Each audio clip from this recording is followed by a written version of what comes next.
Welcome back. Welcome back to Journey Through Alkebulon. Thank you so much for tuning in. You are very much appreciated. Please, you guys, continue to share the content on this channel. I do this for you, my people, the original people, the greatest people that ever stepped on the face of the planet. And so please continue to share, please continue to like, please continue to comment. Like I said, I appreciate all of your inspiring, motivational, just caring and endearing commentary. It means so much to me. I really enjoy reading your feedback.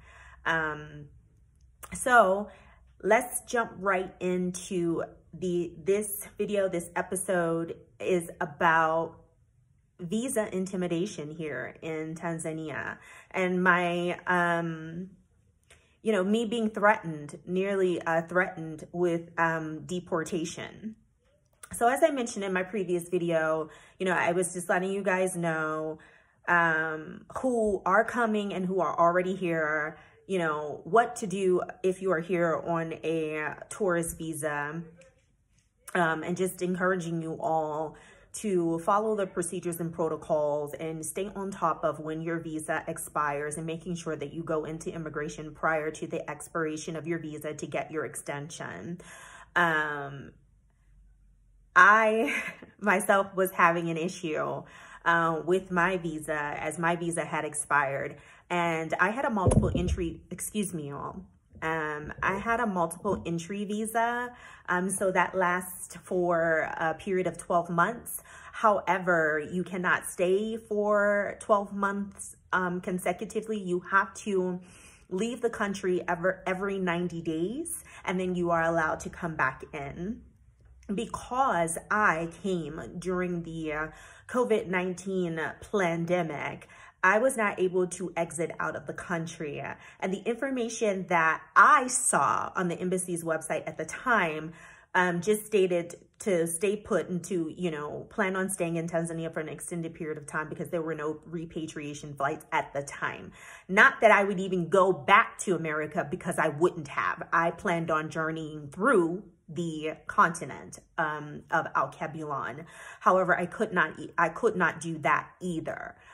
So I just, waited it out and, visited a couple of organizations here, made some financial contributions to them, and, just really enjoyed spending time with the brothers and sisters who are here and the family that's here. And that's pretty much, what I've done during this time. And upon my visa expiring, I went to immigration. Excuse me, guys. Excuse me. For some reason, my nose is really bothering me. However, I went to immigration. I thought my visa expired on a day after it actually expired. So the day that I went to immigration, I thought that was the day that it expired, but it had actually expired the day prior. So, there's just so much going on. It was just an honest mistake. And so, however, I went there. It was a Saturday. I was told that it was open for half a day. When I got there, you guys, the office was not open. But there was some guy in the parking lot, and he said that, he could call someone to come and help me and assist me, so that, I wouldn't incur, any fees for me overstaying. And so I was like, oh, okay, well, thank you so much. I appreciate it. He told us to come back in a couple of hours. And as I pondered on it during our time when we left, and while we were waiting for the 2 hours to elapse, I come to realize, my spirit was telling me that this is probably an attempt for corruption. And I just didn't want to be involved in that. And so I just said, you know, no, I just wanted to pay the normal fee. At the time, to extend for 3 months, it was $50 each. So it would have been $100 for myself and my son. And that's all I wanted to pay. When the guy arrived, he was trying to overcharge me. Of course, it turned out to be what I thought it was. And I just didn't, you know, when the guy who we met in the parking lot told the guy who was supposed to help us that I was saying, you know, that's the wrong price, the guy became very angry and he did like this. And he had just a mean face like this and told us to like get out of his office essentially. And so we did, and we left. And then I came back on Monday trying again to get my visa extended. So here it is now on day 3 of expiration. And, you know, so I went there and I spoke with some guys. You know, they led me to an office in the back. I thought that I was just going to go to the several offices that was set up behind the counter, but they took us to the back office, and he was saying that he could not extend my visa at that office because they don't extend at that office. That's what I was initially told. And he said that I had to go all the way to DAR. And I was just like, why do I have to go all the way to DAR? This is immigration. Why do I have to go to DAR? And he said, because we don't extend at this office. And so I was like, okay. So then, you know, wheels got to turning. I started to call other sisters and brothers here. One of the brothers here suggested that I go to Moshi because he was saying that that's not true. Like, they do extend there. Now, I personally know that it wasn't true as well, because there was a couple that was here, and probably a month or so prior, they went there and they were able to get their extension. They were in the same predicament that I was in, and they were able to get their visas extended at that office. And they actually called me for some direction and guidance. So I'm just like, but of course, you know, I'm not going to bring that up, but I'm just like, okay, something seems fishy, whatever. I called the brother. Brother said that I should go to the office in Moshi to see if I can get more answers and more help. And I said, okay. So we drove over an hour from Arusha to Moshi. Now, when I got to Moshi, the guy is flipping through our passports, Josiah and my passport. And then they tell us to come to the back. We come to the back. It's him and a woman and then another man. So the man that told us to come to the back, he is interrogating me, you guys, like I was some sort of like terrorist, okay? Or like I had done something horribly criminal, like I had hurt someone. You know, I came there for help and answers. And this is when, you know, he was like, what, first of all, he's like, why didn't you report? Why didn't you report here? Huh? Why didn't you report here? I mean, just very abrasive, very, just very, he had this horrible attitude and disposition, you know, like he was just very angry and bothered. You know, and I'm just like, because, well, what do you mean report? And he was like, why did you overstay your visa? Why did you overstay? You're supposed to leave in 90 days. I mean, this is the way he's talking to me, you guys. And I'm just like, well, because I couldn't leave. It was the COVID-19. I could not leave. Where could I go? And then he's like, is COVID-19? It's no excuse. It's no excuse. I said, what do you mean there's no excuse, sir? Where was I supposed to go? What was I supposed to do? He says, you should have reported here. You should have. I said, sir, I didn't know that I was supposed to report here. I said, when I looked on the embassy's website, it said that if you are a foreigner in Tanzania at this time, at the time of the COVID-19 pandemic, you should plan to stay for an extended period of time because the government of Tanzania has not organized a repatriation flight with the U.S. That's what it said for U.S. specifically for U.S. residents.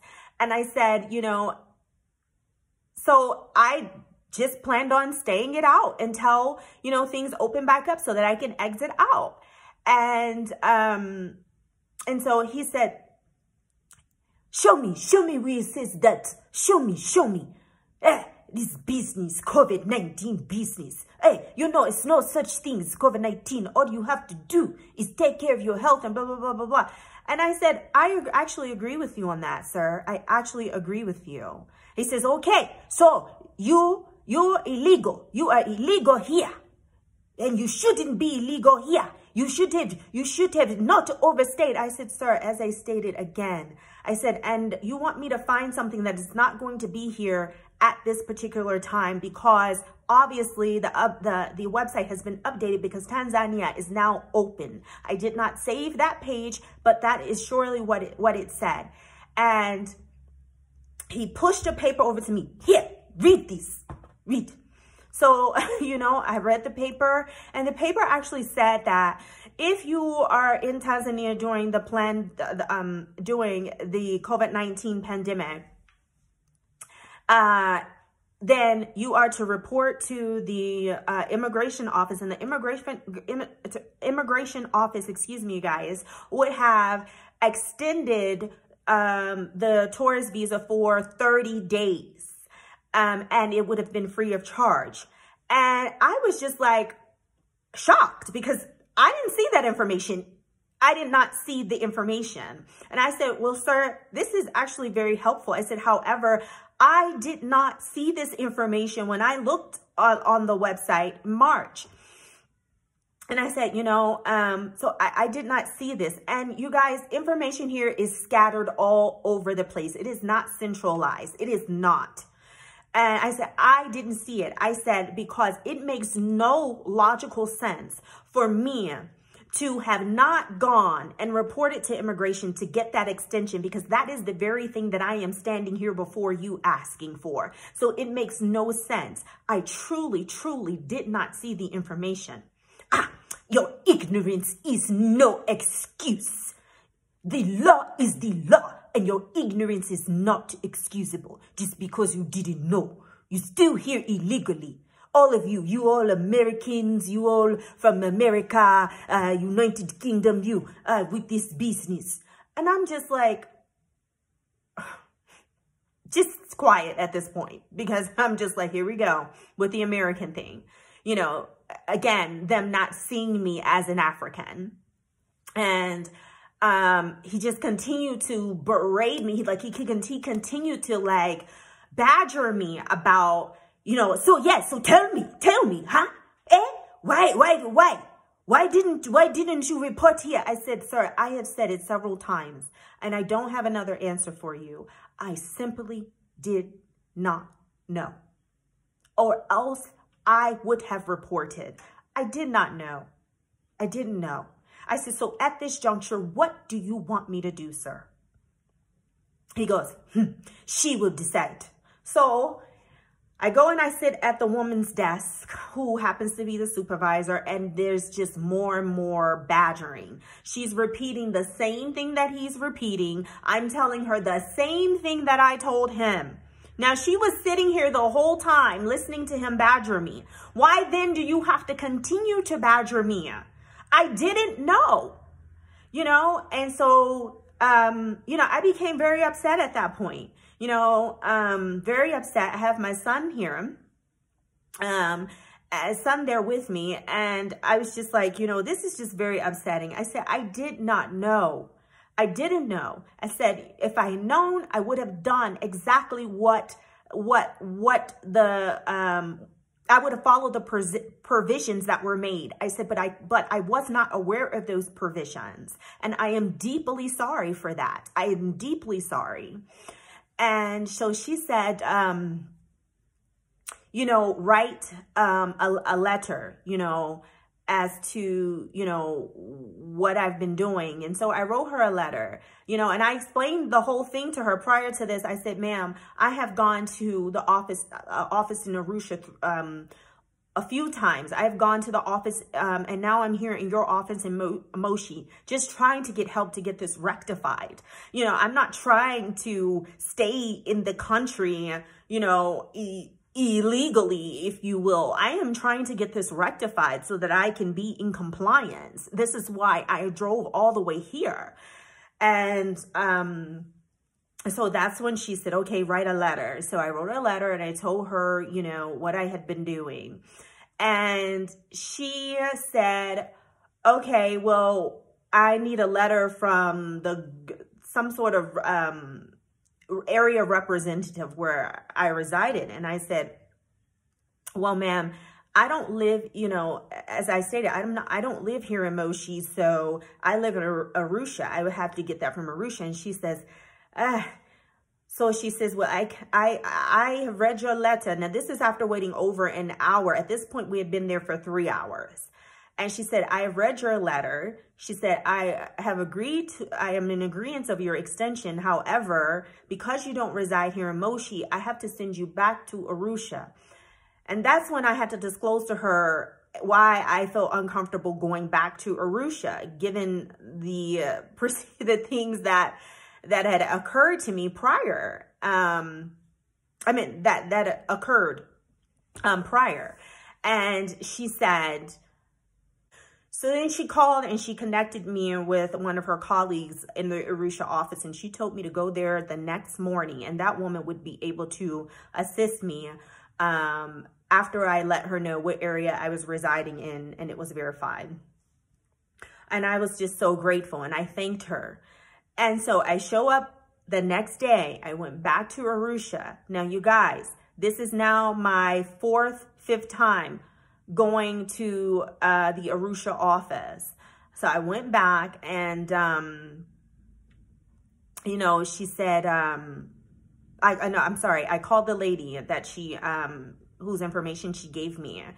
And the woman was not in the office. And she said, if you go to counter number 2, the guy will be able to help you. She said, I'm not there, but go to counter number 2 and he will be able to assist you. So I went there and the guy is looking at my passport, like just flipping through it. And I'm like, oh, here we go. Just like it was something, you know, like there was an issue. And so I'm standing there and I have my driver with me and he's like, you know, I feel more comfortable if, and I'm not going to say the woman's name, but he said her name, the woman that I was referred to, if she comes and she deals with this and she's the one that was called. And I'm just like, but why, sir? She said that you can help. She's not here. You know, what is the issue? What is the problem? He says, I feel better if I sit with her, if I talk with her. I said, well, can we call her on the phone? He said, no, I need to see her. I need to see her in person. He says, you know, the problem is this is, you know, I can't, this is expired. I said, I know, sir. And I've been here several times and I've even gone to Moshi. You know this, you know, I'm sure you're aware of the story. I'm sure she told you. And she said that you can help me. I spoke with a supervisor in Moshi and she said that she agreed that I should be extended. So I'm not quite, you know, sure. I don't quite understand why you now can't help me. What is the problem? And he's like, you know, and then he continued to repeat the same thing. You were supposed to exit out 90 days. You didn't exit out 90 days. Why?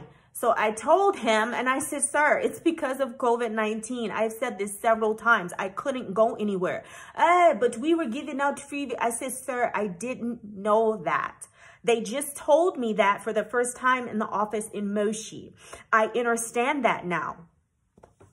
You know, you've been here, you've been here since February. You know, it's like you've been living here. You know,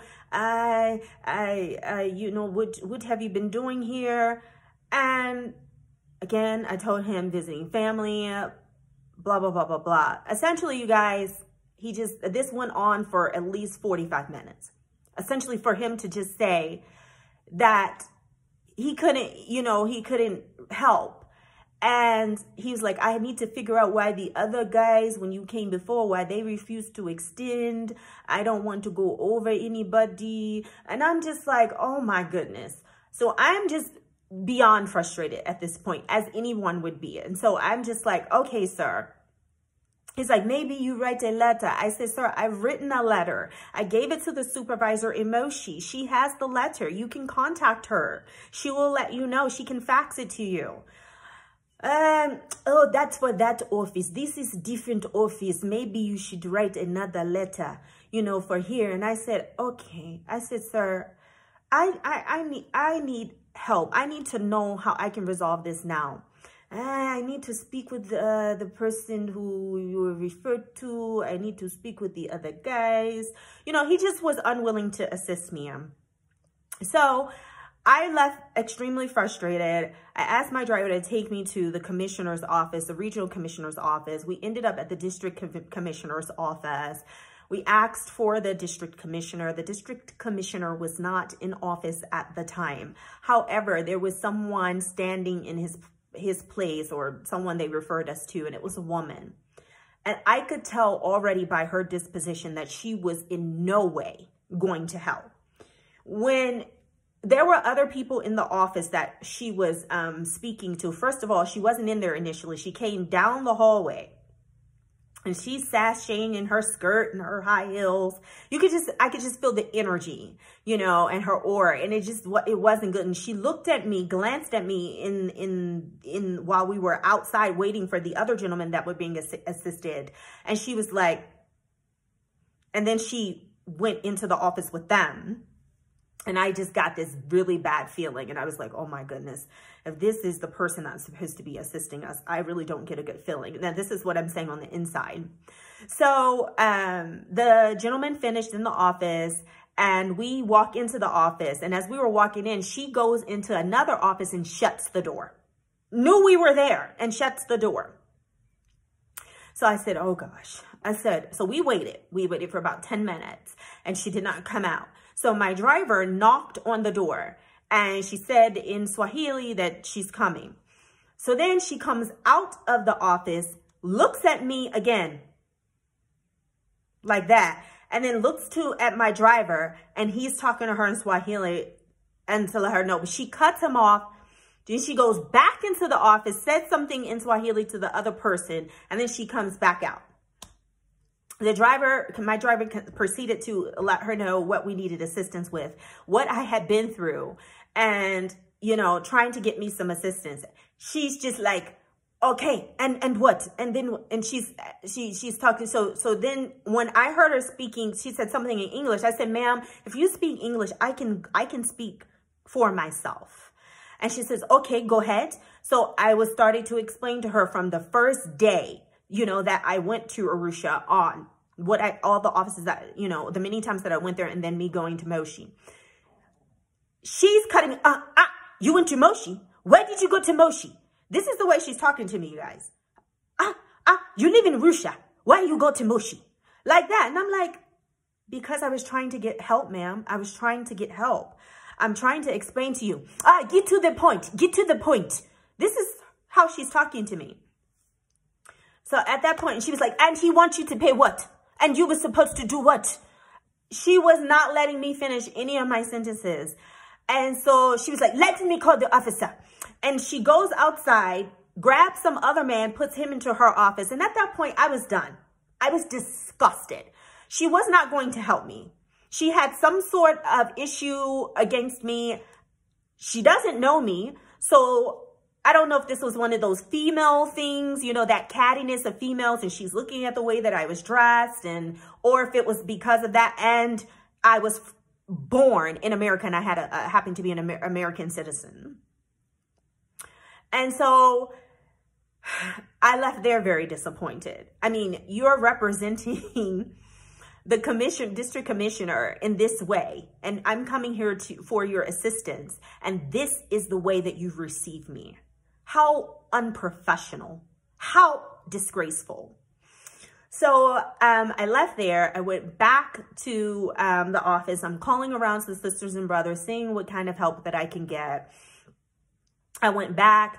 The other boss comes down. He sat with me and he was just essentially saying, because your visa has expired, this is why we cannot, he said, we have no authority here to extend your visa at this office. Of course, I did not believe that because, again, I knew someone who was in my predicament. They were able to go there and they got it extended. For some reason, they were choosing not to do it for me. And I'm thinking it's because I did not want to participate in the corruption. So it put just a sour taste in everyone's mouth. So I left there just feeling really rejected, you guys. Really rejected, really disappointed. So I'm going to continue on in a part 2, okay?